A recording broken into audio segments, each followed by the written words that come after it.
गांव के पुराने पीपल के पेड़ के नीचे बैठी बुजुर्ग दादी अक्सर बच्चों को डरावनी कहानियां सुनाया करती थी। लेकिन एक कहानी ऐसी थी जिसे सुनकर गांव के बड़े बूढ़े भी सहम जाते थे।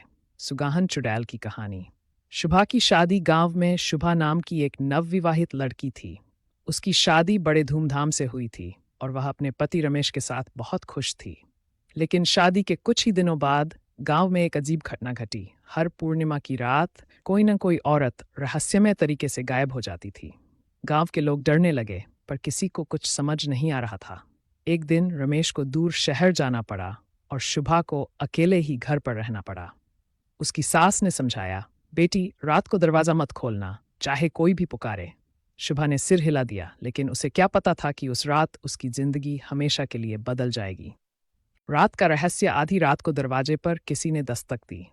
आवाज आई, शुभा दरवाजा खोलो, मैं तुम्हारी सहेली राधा हूं। शुभा चौंक गई। राधा तो पास के गांव में रहती थी, वह इतनी रात का यहाँ कैसे आ सकती है? लेकिन आवाज जानी पहचानी थी, तो उसने धीरे धीरे दरवाजा खोल दिया।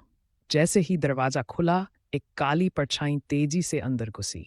वह कोई और नहीं बल्कि सुगाहन चुड़ैल थी। उसका चेहरा जुर्रीदार था, लाल आंखें जल रही थी और लंबे नुकीले दांत बाहर निकले हुए थे।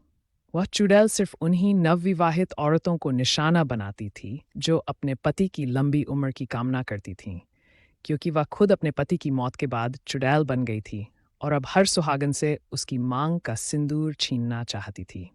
शुभा की सूझबूझ। शुभा ने तुरंत एक जलता हुआ दीपक उठा लिया और चुड़ैल के सामने कर दिया। आग देखकर चुड़ैल चीखने लगी और पीछे हटने लगी। तभी शुभा ने अपनी सास की बताई हुई बात याद की।